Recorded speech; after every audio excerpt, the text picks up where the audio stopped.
Welcome to the Part-Time Hustle. I'm Joe, and on this channel we talk about saving money, making money, and growing money. If you watched the last video, you know that we talked about 4 reasons why you should niche down in your reselling business.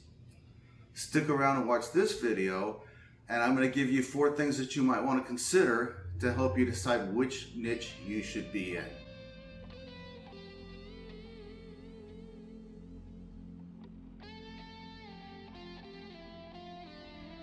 On this channel, we encourage everybody to be fully committed to their part-time hustle, no matter how part-time it is.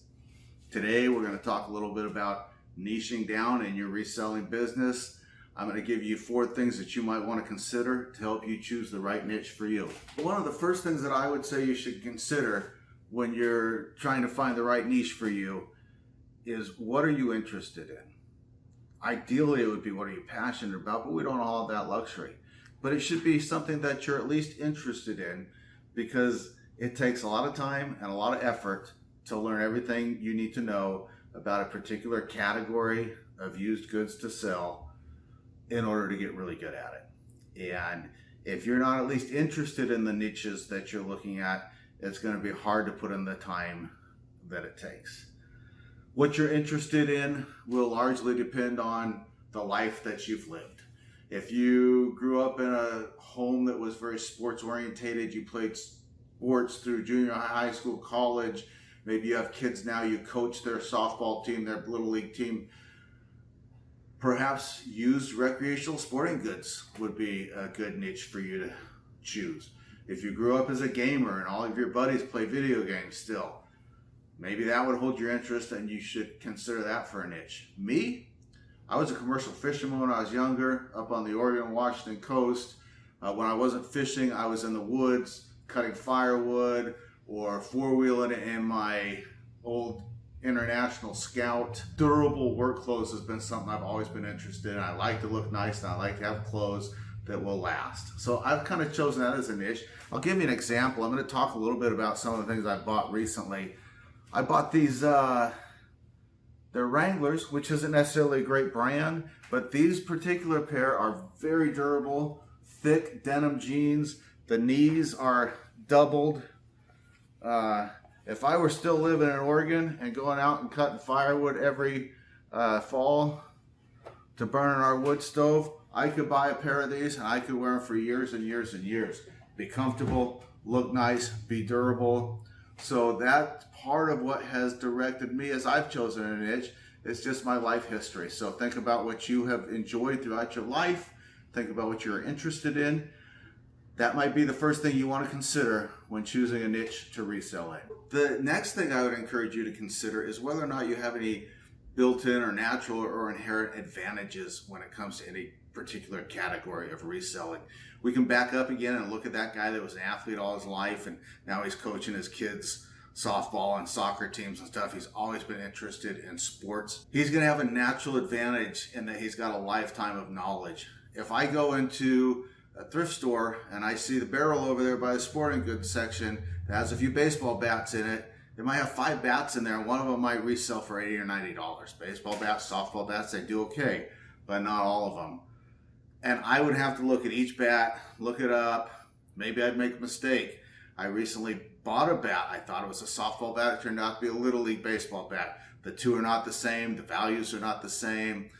So I can spend and consequently waste a lot of time looking through that. But the guy who's been an athlete all of his life, has been into baseball, his kids play, his daughter's a high school softball team, he can go look through those 5 or 6 bats and be like, nope, that's no good, that's no good, that's no good, or this one's worth selling, put it in his cart, and move on. So I would say that's a natural advantage for him. For me, I do kind of have a natural advantage when it comes to men's workwear because I'm a safety rep for a company that runs ships to offshore oil rigs throughout the world. And we run several boats in the Gulf of Mexico and some down in Trinidad. My job involves going on each of the boats and doing audits and assessments of their safety systems. We have a crew of maybe 15 people on each boat, and those people are from all over the country. Some of the guys live in Florida, some live here locally in Texas and Louisiana. We have guys fly in from Seattle. We have guys flying from New Hampshire. All of these people wear high quality workwear when they're at work. And it's real easy to see somebody wearing a new shirt and say, man, that's a nice shirt. Where'd you get it? What kind is it? And I would call that an advantage that I have, that I see that. Here's an example. This is an Ariat short sleeve button-down shirt. They can be found down here for fairly inexpensively in the thrift stores. They sell pretty good. I have bought and sold several of them, and the first one that I picked up at the thrift store, I didn't need to spend a lot of time looking up sold comps and trying to figure out what it was, because I see my coworkers wear these all the time. I know that they really like them. So it was a no-brainer, and I would not have known that except I'm around these people all the time. I have the advantage of seeing what people are wearing. The next thing I would say you should consider is supply and demand. Demand is probably the more important part of that equation. It doesn't matter how good you know a category or how much access you have to goods within that category. If nobody's buying, doesn't really matter. So you've got to be some demand for what it is you're considering selling, and you've got to have access to supply. So one thing that we have an endless supply of where I live, shorts. I live south of Houston. I spent a lot of time south of New Orleans. You know, I'm in this Gulf Coast area, and there's no shortage of shorts. This time of year, they sell for $1, maybe $2 at the thrift store. This is a pair of O'Neill board shorts. I did a bit of surfing when I was younger. I think I've got a pretty good eye for this kind of thing also. But I know that July, August, maybe a little earlier, these things are going to start selling like hotcakes. I can pick them up cheap. They don't take up any room if I don't sell them right away, and hopefully I'll make some money in the summer. I'm starting to build up a little bit of an inventory of shorts. The last thing that I want to talk about that you might want to consider when choosing a niche is logistics. And when I say logistics, I mean everything from the space that you have available, to the transportation you have available to you, to the tools you have available to you. Some niches require more space. Some niches require tools. Some might require a truck. We're going to get into all that. But before we do, I want to show you one more item that I picked up at that thrift store haul. This is a bonus item because it's in another niche that I have an interest in. These are a pair of Brazilian Jiu-Jitsu gi pants. You can tell they're made for Brazilian Jiu-Jitsu because of the reinforcing in the knees. They got the drawstring waist. These will fit about a 12-year-old, so they won't fit me. But I've been involved in Jiu-Jitsu and MMA for years. When I saw these, I knew immediately that there's value there. However, I'm not intending on selling these. My grandson's taking Jiu-Jitsu now as well, and he's years away from these fitting him. But next time I take him to class, I'll take these with me. I'm going to leave them there. I'm sure there's a student that could use an extra pair of pants. These things wear out fairly quick. They're really durable. They're built really well. But Brazilian Jiu-Jitsu is tough on clothing, man. It gets pulled and grabbed and twisted. These things don't last forever. But anyway, I thought this was a really good bonus find, and I'm looking forward to blessing somebody else with some free pants. So anyway, back to logistics. One of the reasons I chose men's clothes, sure, it's interesting to me. That's true. Supply and demand. There's plenty of supply where I live. There's plenty of demand. All these reasons are part of why I niche down into men's clothing, but space is another one. My wife and I want to have a little bit of extra income each month from reselling.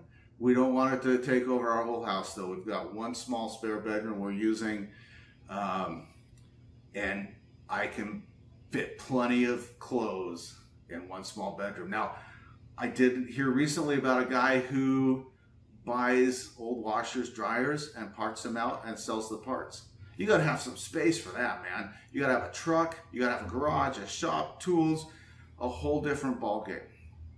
So when you're considering your niche, think about when your business grows a little bit and you get a couple hundred, 500, 1,000 pieces in your inventory.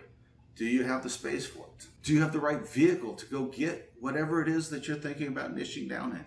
If it's bigger items, do you have a truck? Do you have a trailer if you're going to need one? Do you have the tools? And then I would also add, do you want to have all of the shipping supplies that you might need if you're doing home electronics and kitchen appliances, those kind of things? That's another whole different ballgame. So my final thing that I think you should consider when choosing a niche is logistics.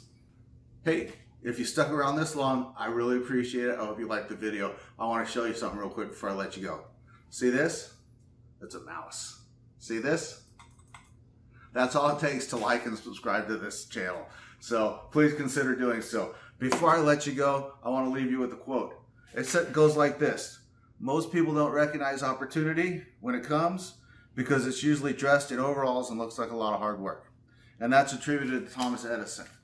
We've probably all heard it before. We understand that the implication is that a lot of people don't want to do the hard work, and so they miss out on opportunities. But I kind of have a problem with the quote because it says they don't recognize opportunity when it comes. And if you're waiting for the opportunity to come to you, you're always going to be $1 short and a day late.